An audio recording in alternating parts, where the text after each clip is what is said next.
You're watching Pittsburgh Steelers Talk. I am Tom Downey, back once again with some breaking news around a roster move for the Steelers organization. They've signed free agent edge rusher Rondell Carter. No contract details, but it's going to be the pretty standard. No guaranteed money. Fight for maybe more practice squad spot. We'll break down who exactly Rondell Carter is, since I don't think most people are familiar with the James Madison product. But this is exactly why you guys subscribe to us here at Steelers Talk. When there's breaking news, we'll break it down for you, even if it's not necessarily a household name. So hit that big red button if you haven't already. Rondell Carter, I'll list him as edge/defensive end. There are a little bit of tweener traits to him in terms of how he fits in the Steelers scheme, which we'll get more into in depth later on in the video. But this is much like the signing of Doug Costin, the other guy that no one's heard of, but I know because I have no life. This is a back end of the roster move to help out for the depth of the preseason and potentially a practice squad fill out from that perspective.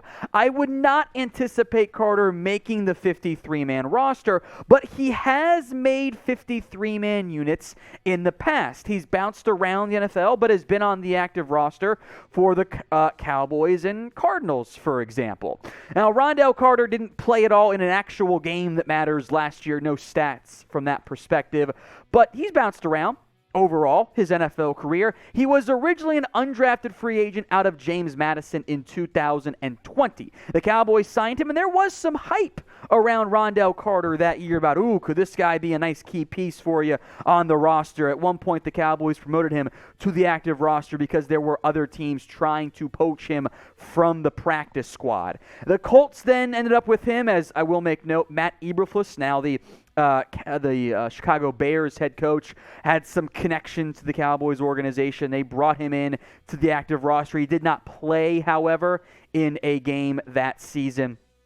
The Colts poached him off the Cowboys practice squad. Then when they waived him, the Cowboys brought him back to the active roster. He did not make the team in 2021. He signs with the Arizona Cardinals practice squad. Late in the season, the Texans pull him off that practice squad. He plays an A game, but played in 17 total snaps, doesn't bring much special teams value. The Texans then waived him in April of this year. The Cardinals claimed him and waived him less than a month later. In his career, Rondell Carter has played in a total of 4 games, 43 snaps on defense in that time frame. He's got 1 career tackle. He's been a bit of a back end of the roster journey, which I think is what he'll likely be for the Steelers. He originally began his career, by the way, at Rutgers. More on Rondell Carter coming up, but grade the signing for me. A, B, C, D, or F. How do you feel about Carter coming to Pittsburgh? This will be our pinned comments on today's video, so if an ad break happens to come here on YouTube, take advantage of it. Head down there and let me know. I'm going to go with a B, I guess. I'm not going to go anything lower than that because this is going to be a 1-year deal, no guaranteed money, no guarantee he makes the roster. It's not a sexy splash signing, so I don't want to give it an A, but it's not like you're paying this guy $10 million now. You're giving him the vet minimum. You probably aren't even guaranteeing him anything, and if it is, you're talking like a couple $1,000s at most. So there is no such thing as a bad signing here, and I think that there will be plenty of comments saying you want somebody more noteworthy, a better player, a running back, whatever. You can still do that. Just because you signed Rondell Carter does not and really should not preclude you from adding more help at other positions. This is depth. This is the back end of the roster that teams tend to shuffle pretty frequently. Now, I will make note, there is an unannounced, as we sit here filming this, corresponding move that needs to be made. So someone's getting cut, someone's getting put on IR, whatever it is.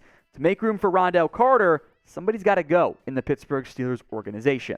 So I want you to be honest with me. Have you heard of Rondell Carter? Y for yes, N for no. I would almost say a bit more likely than the last random signing of Doug Costin, but I think there will be more no's, and so that's okay. That's what we're here for, to give you guys information on just who the hell Rondell Carter even is.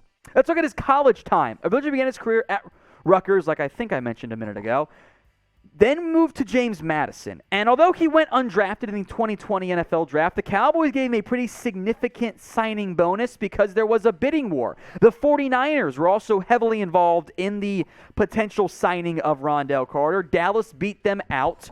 He had 27 tackles for loss for James Madison, 66 tackles, 12 sacks, 13 quarterback hits. Highly productive at, admittedly, a much lesser level of competition, and has not done much of anything so far in his NFL career. He is a bit of a tweener when it comes to his size, 6'3", 269. That's kind of like it's a 4-3 defensive end, but a little heavy for a 3-4 outside linebacker. I think you'll see him play edge. He'd have to bulk up significantly to reduce inside for the Steelers' 3-4 base scheme. So I think edge, pass rusher, is what Rondell Carter's going to be. Probably wears a triple XL, you're thinking? Probably something big. I mean, those guys are huge, right? He can get himself a new t-shirt combo pack from Fanatics, and so can you. Head over to chatsports.com/PitCombo. That link is in the comments section and in the description of today's video. Limited time only. It is the best deal on Fanatics, in my humble opinion. You're talking about a elite option. 2 t-shirts for the price of what normally costs just one. chatsports.com/PitCombo. In the comments and the description, that link is. Brought to you by Yoda, apparently. Back to Rondell Carter. I am intrigued by this move because it is a name that at least I'm familiar with. And I wonder if this is a sign of some concern for the organization about at least a little bit of the back-end depth along that front 7 or front 4, front 5, whatever phrase we want to use here to describe the edge defensive line situation. We'll break down where Rondell Carter fits into this defense. But first, I want to hear your one-word reaction to the signing of Rondell Carter. Is it who? That's a certainly valid one. Drop that one word only for me in the comments. My one word is depth. Much like the Doug Costin signing, which I'm back on, this is what it is for Pittsburgh. This is not someone who's going to suddenly be your outside linebacker number 3. If it is, I think something kind of went wrong from that standpoint. TJ Watt, Alex Highsmith, those guys are key parts. Obviously, Jannard Avery offers some inside-outside linebacker flex. Cesar Skipper's had a decent camp, I believe, and Derek Tuska's, I liked him coming out, but he hasn't done much of anything in the NFL. They waived Tyree Johnson about a week ago, which I was kind of surprised and hurt by because I liked Tyree Johnson a little bit coming out, but move on if he's not faring well at all. So Carter, I believe, in the end will compete for one of those practice squad spots at edge rusher, and it will take some time to learn the defense and everything, but I think the goal for him is to flash athletically and see if he can carve out one of those expanded roster spots, as I like to call them. I will at least briefly mention the defensive line depth chart. At 269, when you go with a 4-man front, I think you could ask him to play some defensive end, but it's also kind of like, well, you don't want to pull Cam Hayward off the field. You're not going to pull TJ Watt, Alex Highsmith, so you're asking him to play 3 technique at 269. He did a little bit of that with the Cowboys, but I don't think that's really a role you're going to ask a lot of him because, well, you could play Larry Ogunjobi to Marvin Leal in that role and passing downs instead.